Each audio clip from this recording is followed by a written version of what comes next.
Well, hello there, it's Fred from restocad60plus.com.au. If you want to follow my site, that's the URL for it. I'm out here in the carport doing a bit of work on a HQ bonnet, which I'd advertised for sale for $50. It had a bit of surface rust on it.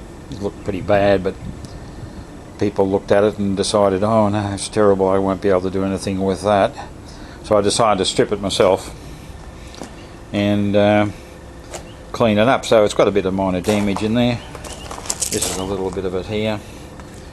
Just a slight depression there, which is easily fixed with a being pressed up and just being beaten off dolly. That'll come up quite well.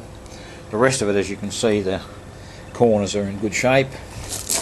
Moving around here, we come up to this other side here, and all that area is pretty good across here too. Okay, well, coming back down that side, there you go. A couple of batteries I'm charging there at the moment. Alright, there's my trusty tools. Orbital sander, Bosch grinder with a pretty aggressive 40 grit flap disc on it, which I used to clean the initial clothes. It's a bit savage, but it did get the surface rust on, but there is a section of surface rust here. You can see that dark streak across there. I'm just about to clean that up and get rid of that. Okay, these are a couple of the discs that I'm using. That's a 40 grit on the left and a 60 grit on the right. They're the flap discs.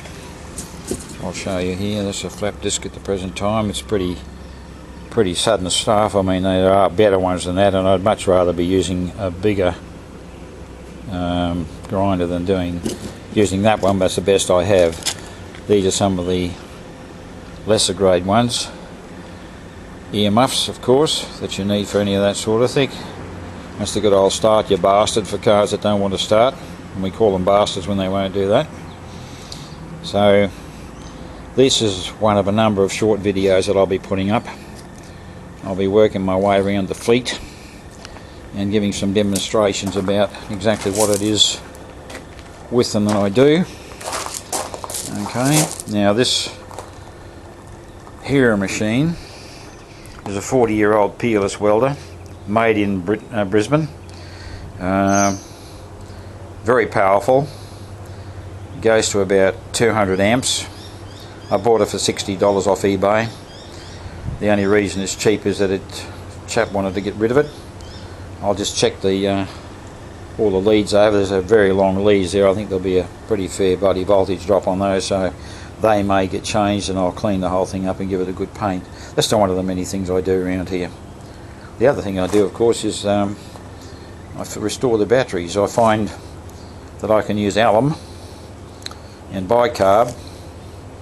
I use the bicarb to clean out the battery, distilled water through it, let it stop bubbling, drain it out, refill it with distilled water, drain it again, and then I put 8 ounces of alum in in 5 litres of water, put that in and recharge it. And I managed to save several batteries which were only producing around 4 to 4.5 volts. So people say you can't do it, but I'm sure you can.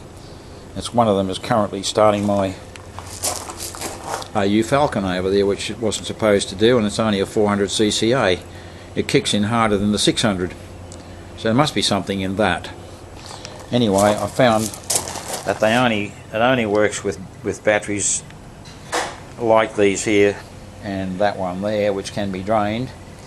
The seal batteries, forget it, because you just won't get them to take a charge.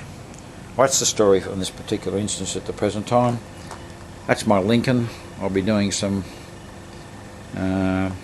video on that one, which I'm doing repairs on, and in the background there's my Cadillac 72 limousine, which I'll also be making a video on, plus the other cars that I have in my fleet. Well, that's it for the moment. So I'll let you know how things go, and you'll see these on YouTube.